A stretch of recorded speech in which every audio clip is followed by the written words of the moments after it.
성도들이 참 많이 계시네요. 다시 한번 반갑고요. 기도원에 올라간 지 지금 1년 됐습니다. 작년 12월 달에 올라갔는데 이제 목사님한테 해마다 제가 이렇게 거절 당할 줄 알면서 부탁하는 게 있습니다. 이때가 되면 올해는 좀 쉬면 안 될까요? 당연히 안 되죠. 그래서 미국 그 속담에 이런 말이 있는데 피할 수 없으면 즐겨라. 그래서 그 말씀이 저한테는 피할 수 없으면 순종해라. 편안하다. 그래서 또 이렇게 준비를 해가지고 섰습니다. 참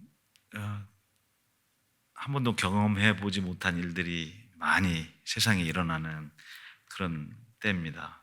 저 인생에도 지금 그런 시간을 지나가고 있습니다. 이 팬데믹 때문에 고생들 많이 하고 계시고, 그런데 저는 어쩌면 하나님이 그것부터 저에게 큰 은혜를 주시지 않았나 그렇게 생각합니다. 많은 사람들 많이 못 만나는 아쉬움이 있지만 그래도 기도원에서 보내는 시간이 저에게는 또 그 자가 격리하는 그런 긴 시간이 됐고, 또 그 가운데서 주님의 말씀을 더 가까이 할 수 있는 그런 귀한 시간들이었습니다. 참 감사하고요. 올 한 해 동안 하나님이 어떻게 또 그곳에서 지내는 동안에 은혜를 주셨는지 여러분과 함께 나누도록 하겠습니다. 저는 2019년, 그러니까 작년이죠. 12월 7일에 기도원에 올라갔습니다. 그곳에 참 형편이 누군가가 있어야 할 사정이 있다고 그 목사님으로부터 말씀을 듣게 되었습니다. 그런데 저희가 가서 있었으면 어떻겠느냐는 그런 질문을 받았습니다. 목사님께서 처음 이 말씀을 하셨을 때 쉽지 않은 부탁을 저희를 믿고 해주셔서 참 감사하다는 생각을 했습니다. 하지만 그 생각이 그리 오래 가지는 않았습니다. 여러 가지 정리해야 할 들 생각하고 그런 중에 머리와 마음으로 많이 복잡해지기 시작했습니다. 결국 해결할 수 없는 여러 가지 형편들을, 제 개인적인 형편들을 뒤로 미루고 목사님의 부탁을 하나님의 명령으로 받고 아내와 함께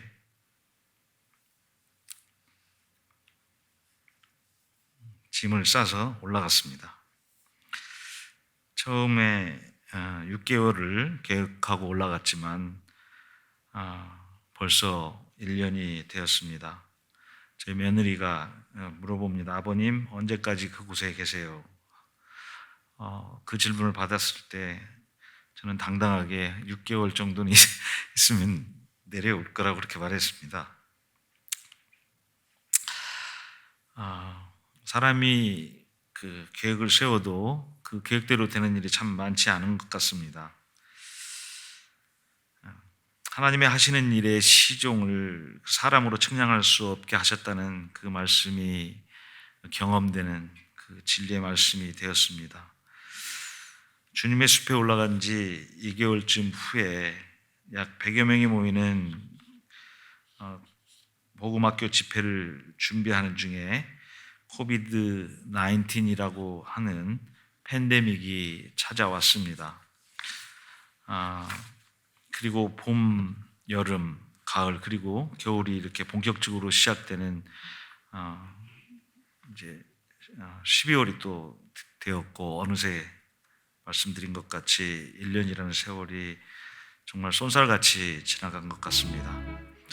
겨울, 봄, 여름, 가을 그렇게 한 해를 다 보내면서 천하에 참 범사가 기한이 있고 모든 목적을 이룰 때가 있으며 하나님이 모든 것을 지으시되 때에 따라 아름답게 하심을 그곳에서 체험하는 은혜도 받았습니다. 계절을 따라 참 아름답게 하시는 하나님의 숨결이 그곳에서 느껴졌고 참 이렇게 겨울이 되면 이제는 기대되는 것이 있습니다. 이곳 아래 산 아래에 비가 올 때면 그곳에는 정말 하얀 눈이, 캘리포니아에서 보기 힘든 눈이 내립니다. 그 눈을 또 피할 수 없기에 또 즐기는 시간을 가져보기도 합니다. 구름이 참 그 높은 곳에 걸쳐 있어서 그런지 보통 한번 눈이 오면 2피트 이상씩 내립니다. 많이 내릴 때는 4피트까지도 이렇게 내리더라고요. 그러면 차도 움직일 수 없고 그곳에 갇혀 있지만 그걸 역시 또한 피할 수 없기에 그곳에서 그 하나님 주신 그 환경을 그 인조이를 합니다. 아침에 내리기 시작한 눈이 어느 때는 정말 저녁 때 됐는데 차가 나갈 수 없을 정도로 눈이 이렇게 쌓이기도 합니다. 그때는 정말 우리들 마음이 동심의 세계로 또 돌아가는 정말 다른 차원의 세상이 됩니다. 그럴 때면 가끔 목사님께서 우리 어린 학생들이 올라오면 쓸 수 있도록 이렇게 썰매를 준비해 놓은 게 있습니다. 그것을 들고 산꼭대기로 올라가서 그 썰매를 타고 내려오는 어떤 분도 계시고 정말 꿈 같은, 그림 같은 그런 시간입니다. 또 그 내리는 눈을 바라보며 창가에 앉아서 참 커피 한 잔을 마시는 시간이 정말 그렇게 황홀할 수가 없습니다. 그것도 역시 피할 수 없기에 즐기는 것입니다. 봄이 되면은 그 응달에 이렇게 눈이 이제 남은 눈들이 이렇게 녹아 내리고 이제 희끗희끗했던 눈들이 사라져 갈 때 정말 그 숲속에 푸릇푸릇한 것들이 이렇게 솟아오르는 것을 볼 수 있습니다. 정말 애기 이렇게 손 같은 고사리들이 올라오는데요. 정말 중독입니다. 그걸 보면은 한 뼘만 자라면 빨리 가서 이렇게 꺾고 싶고 그래서 숲속을 헤매고 다니기도 합니다. 또 거기 빅베어 올라가는 그 산길에 피는 그 노란 꽃들은 해마다 이렇게 보면 많아집니다. 그래서 도로가에 이제 내년쯤에는 또 많은 꽃들이 또 필 것을 기대합니다. 이렇게 봄이 되면은 그 꽃이 또 기다려지고 그 꽃들이 오르고 내리는 길에 정말 저희가 지루한지 모르고 우리 부부가 그 산길을 오르내립니다. 이렇게 여름이 이제 또 지나가고 정말 그 나무들이 이렇게 푸르러져 가고 그 측백나무의 키가 더 큰 거가 커 보이는 그런 때가 있습니다. 푸르름이 더해지면 아마 저희가 생각할 때 그게 자랐는지는 모르겠지만 느낌으로 엄청 또 자란 것 같다. 언제 저렇게 큰 나무들이 이곳에 있었나 하는 것을 다시 돌아다보고 감동을 받기도 합니다. 또 가을이 되니까 참나무에 있던 열매들이 하나씩 둘씩 땅에 떨어지면 정말 큰 다람쥐들이 나옵니다. 정말 토끼 많은 사이즈의 그 다람쥐들이 나와서 돌아다니는데 굉장히 바쁘게 움직입니다. 도토리를 주느라 그러지 않는가 생각되고 또 새끼 다람쥐들이 많이 생기고 그래서 이 새끼 다람쥐들이 막 뛰어갈 때면 바람에 이렇게 굴러가는 낙엽같이 그렇게 보입니다. 멀리서 보면. 자세히 보면은 다람쥐들입니다. 이 주님의 숲 광장에서 그 참 볼 수 있는 그런 아주 정말 좋은 그 풍경들입니다. 지금까지 제가 자연에서 그런 것들을 유심히 바라보며 세상을 등지고 보낸 시간이 있었나 하면서 제 삶을 또 돌아보기도 합니다. 정말 분주하게 살았던 시간들이었는데 이렇게 귀한 시간을 자연 속에서 보낼 수 있고 인조이할 수 있었던 것이 또 큰 은혜였습니다. 무엇보다도 먼 길을 정말 찾아오셔서 건물을 수리해 주시는 집사님들이 계십니다. 그 수고하는 그 손길, 그 마음들을 하나님이 바라보시고 정말 제가 보기에도 저렇게 아름다운데 하나님은 얼마나 예쁘게 보실까, 그런 마음을 갖게 됩니다. 또 기도하며 잠시 머무르기 위해 중국에서 오신 그 선교사님 가정과 한 주일을 눈 속에서 같이 보냈습니다. 김장도 하고 또 하나님이 그 선교지에서 보여주셨던 많은 그 은혜들을 함께 나누는 그런 시간들은 제가 꼭 선교지에 와 있는 그런 감동도 받습니다. 사람이 사는 동안에 기뻐하며 선을 행하는 것보다 나은 것이 없고 먹고 마시는 것과 수고함으로 낙을 누리는 것이 하나님의 선물인 줄을 알게 하셨습니다. 전도서 3장 11절에 주시는 말씀인데요. 정말 그곳에 또 하나의 즐거움이라면 손수 음식을 만들어서 정말 외로운 것 같지만 풍성한 마음으로 아내와 함께하는 시간들입니다. 먹는 시간, 정말 그런 거 하면 그곳에 찾아오시는, 기도를 위해서 오시는 분들이 싸가지고 오신 음식들을 나눠주고 같이 먹는 시간도 빼놓을 수가 없습니다. 아름다운 교회를 통해서 하나님이 그 착한 일을 시작하셨고 그 시작하신 하나님께서 모든 목적을 이루실 때까지 때를 따라 아름답게 가꾸어 가시고 은혜를 베풀어 주실 것을 믿고 감사를 드립니다. 이 모든 것이 하나님 아버지의 크신 은혜입니다. 오늘 본문 말씀이 좀 바뀌었는데요. 빌립보서 2장 29절에 그리스도를 위하여 너희에게 은혜를 주신 것은 다만 그를 믿을 뿐 아니라 또한 그를 위하여 고난도 받게 하심이라. 주님이 우리에게 참 구원의 은혜를 주셨습니다. 그 구원의 은혜를 저희가 믿고 믿는 자가 받는 구원의 감사가 있을 뿐만 아니라 그리스도께서 십자가에 받으신 그 고난도 함께 받게 하시기 위한 것입니다. 이 자리에 모이신 모든 분들은 아마 그 구원의 은혜 가운데 계시고, 그렇지만 이 세상을 통해서 오직 선을 행함으로 고난을 받고 그 참는 일에 그걸 통해서 하나님 앞에 아름다움이 되시는 것으로 믿습니다. 저 자신이 참 오래전에 이 말씀을 받고 정말 피할 수 없으면 즐겨라, 믿음도 그런 가운데에서 하면 우리 인생에 많은 유익이 되는 것 같습니다. 어떤 고난 가운데 있더라도 정말 피할 수 없는, 정말 그 구원의 은혜를 받은 자의 그 감사가 있고 또 그 감사를 통해서 하나님 앞에 아름다움이 되는 저와 여러분 되시기를 기원합니다. 좀 더 이제 아름다운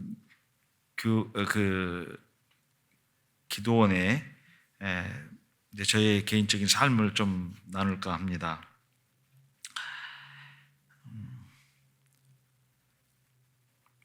우리의 삶 가운데 있는 믿음의 선택들은 비록 그 선택에 고난이 따라올지라도 하나님 앞에 아름다움이 될 수 있음을 참 알게 하셨습니다. 이를 위하여 우리가 또한 부르심을 입었음을 깊이 깨닫게 하셨습니다.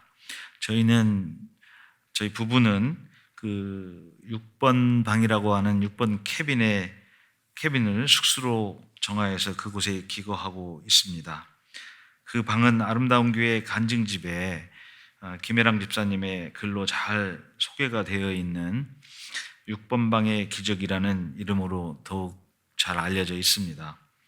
고사모님의 전용 기도방이기도 했던 그 방에는 사모님의 많은 기도가 쌓이고 주님의 행하신 기적의 간증이 많은 방이기도 합니다.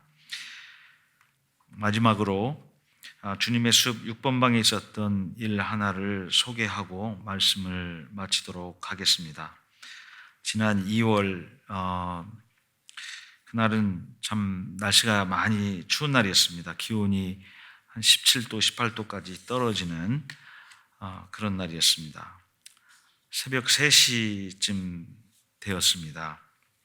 잠결에 들려온 이상한 소리에 잠을 깼습니다. 무슨 소리인지 알 수 없는 소리가 문 밖에서 들려왔습니다. 저는 잠자리에서 일어나서 옷을 챙겨 입고 아내를 깨웠습니다. 그리고 문을 조금 열어봤습니다. 밖에서 들려오는 소리가 사람 소리인지 짐승 소리인지 구분하기가 힘들었습니다. 저는 문틈으로 밖을 내다보며 문 옆에 이렇게 개켜놓았던 퍼니처를 운반할 때 쓰는 블랭켓을 그곳에 두었는데 누군가가 와서 그것을 덮고 그 새벽에 신음을 하며 그곳에 누워 있었습니다. 깜짝 놀래가지고 문을 이렇게 닫고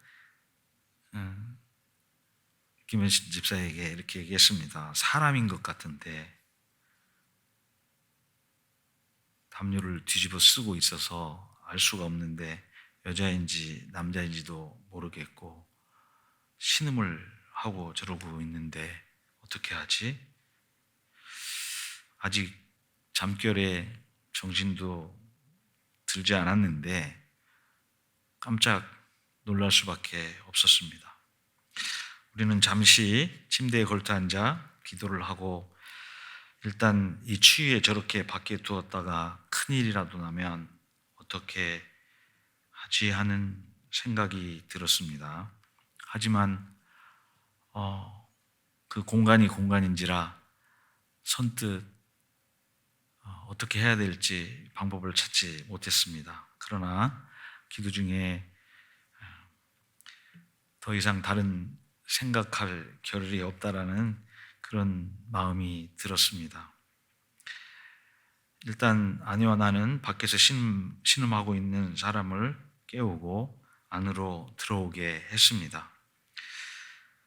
자세히 알 수는 없었지만 약 40, 50대쯤 되어 보이는 백인 여자분이었습니다.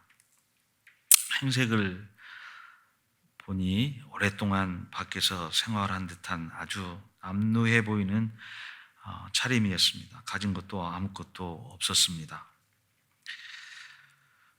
궁금했습니다. 어째서 어떻게 여기까지 왔으며 이곳에 빈몸으로 그렇게 오게 되었는지 정신이 들자 물어봤습니다.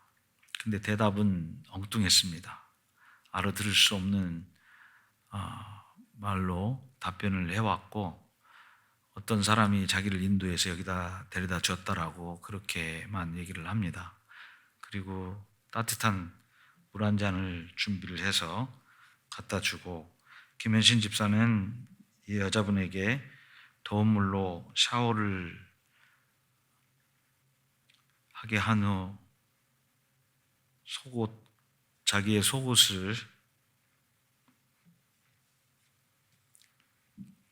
주워 갈아입히고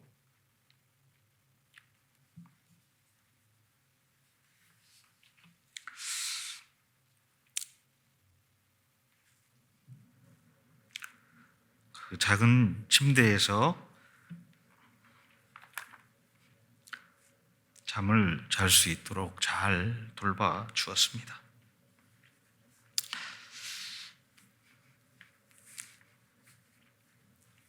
우리는 옆에 앉아서 그 잠자는 모습을 보며 하나님께 기도를 드렸습니다. 혹시 예수님께서 보내신 사람인가? 날이 밝아오고 아직도 곤히 자고 있는 사람을 깨웠습니다. 그날은 주일날이었습니다. 간단하게 아침을 먹고 우리는 교회에 가야 하니까 당신도 교회에 가지 않겠느냐고 저희가 라이드를 해주겠다고 했습니다.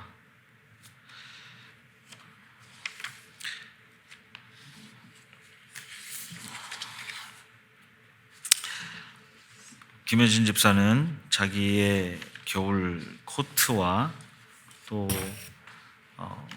오늘 저녁에 잘 수 있는 침구들을 챙겨서 한 보따리 챙겨서 그 분에게 드렸습니다. 그리고 그분을 가까운 교회나 아니면 갈 수 있는 곳을 어떻게 찾아드릴 수 있을까 했지만 저희가 할 방법을 찾지 못하고 그곳 내려달라는 곳에 모시다 드렸습니다. 그리고 약간의 현금을 저희가 준비해서 드렸습니다. 물론 말도 잘 통하지 않고 그랬지만 그곳이 기도원이라는 것을 알고 오셨는지 그런 건 전혀 알 길이 없습니다. 저희가 교회에 와서 주일 예배를 잘 드리고 돌아갈 때까지 저희는 별로 그 사건에 대해서 말을 나누지 않았습니다. 그리고 한참 시간이 지났습니다. 우리 삶 가운데 있었던 일들을 돌아다 보며 그 6번 방이라고 하는 정말 기도가 쌓이고 많은 기적들을 체험한 성도님들이 그곳에 있지만 우리가 거기에서 체험한 그 경험은 정말 저희에게는 어쩌면 평생에 할 수 없는 하나님이 저희에게 보여주신 가장 큰 기적이라는 생각이 들었습니다. 한 번도 정말 경험해 보지 못한 정말 세상에서 소외받고 정말 그 죽음의 목전에 와 있는 사람을 그 향해서 가져보지 못했던 그런 귀한 마음들을 그때 주셨습니다. 우리가 이 땅에 사는 동안에 정말 그런 분을 만날 수 있었다라는 것, 그리고 그분들을 주님의 마음으로 섬길 수 있는 그런 기회를 주셨다는 그것이 바로 6번 방의 또 하나의 기적이라고 저는 생각을 갖게 됐습니다. 이제 그곳에 저는 또 돌아갈 것입니다. 또 그곳에서 주님을 만나기를 기도하며 그런 시간을 보낼 것입니다. 모든 것은 선택이라고 생각합니다. 우리 삶 가운데 있는 고난과 또 기쁨이 항상 있을 것이고 예수 그리스도의 구원의 은혜가 있을 것입니다. 피할 수 없으면 저희가 순종하는 길 가운데서 만나는 주님으로 인하여 감사하고 복된 인생이 되기를 소원합니다. 함께 기도해 주시면 감사하겠습니다. 상 바치겠습니다.